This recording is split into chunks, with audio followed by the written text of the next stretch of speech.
back at Yarn Barn of Kansas, and we're going to look at the different swifts and winders we carry in store. The one that's attached to the table right here that we use for all of our in-store winding is considered the small version of the Swedish umbrella swift, and this one is the large, which you can see is taller. It also goes wider. So this one goes to 72-inch circumference of yarn, and this one goes to 100. If you are just getting yarn from like retail shops or even indie dyers, they're probably going to have something that will fit on this. This is more if you are doing stuff yourself or doing specialty things where you want an extra long skein for dyeing or whatever.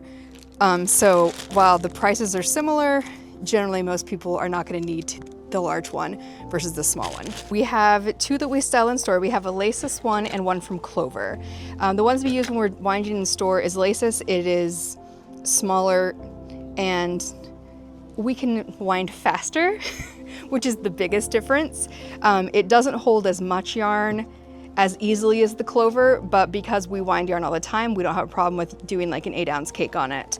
The Clover winder is actually made to hold larger skeins of yarn. You can actually see if you look that this one has a taller thing in the middle and a larger base and more space. So it's actually made so you can do larger yarns and bigger cakes of yarn if you needed to. The only thing we found in store is that you just need to go a little slower to be consistent than you do with the laceless. So for at-home use, they're both equally great. If you know you're going to be doing a lot of large skeins, this one might be better for you, or you're using very textured yarns that get bulky really quickly. But if for most yarns, the smaller one is fine. So it really just depends on what you need. And when people come into the store, they want to buy only one of the tools maybe, because together it starts adding up to a lot more. If you are buying only one, these are less expensive, but we suggest not getting them first because this by itself is not as useful. You still have to have someone hold it. You can't actually go faster if someone's holding the yarn than if you were just hand winding. If you're going to want to do something to make winding easier on yourself, getting a swift first is the best step. So if you're looking at something for like a birthday or holiday gift for yourself or for a loved one, we recommend getting the swift before the winder, unless you're gonna get both in one go, and then have fun. So when you're setting up a yarn swift and winder, you want to have a certain amount of distance between the swift and the winder so that you can get good even tension over here as it comes off the winder. It doesn't have to be super long. Like this is about maybe 4 feet with this closed, but it can be a little longer than this, but don't put it across the room because you want to be able to, when you're winding, stop this if needed, or stop this here if they're tangled over here. It's good to be able to reach both items at the same time since you're probably winding it by yourself. So we have two other winders in the shop that are a little bigger and can do larger balls than the first two we showed.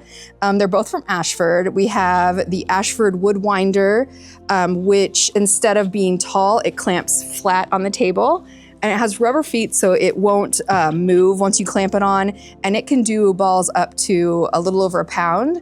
So this is especially good for if you're winding, say, yarn from a cone to make for weaving, like you need to make large balls, or from hanks, but it can do very large quantities at a time on this because it's so big.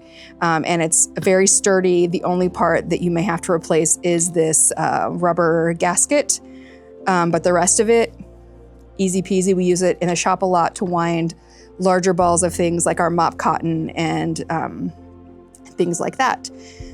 So it's not the fastest winder, but if you're doing large ones, this is definitely gonna last forever.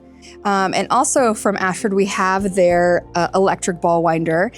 And the Ashford e-winder does balls up to 17.5 ounces. It's nice if you don't want to have to manually wind by hand, whether you're doing it flat with the Ashford or vertically with our other tabletop ones. It has a variable speed control. There is a foot pedal that you can use to turn it off and on. It has a soft start, so like it won't just jump right in and like pull the yarn off. Again, rubber feet, so it should stay still on your counter while you're using it. So we also carry these, and if you want more information on them and you go to our website, we have linked videos from Ashford over each of these Ashford winders, both the electric model and the manual one.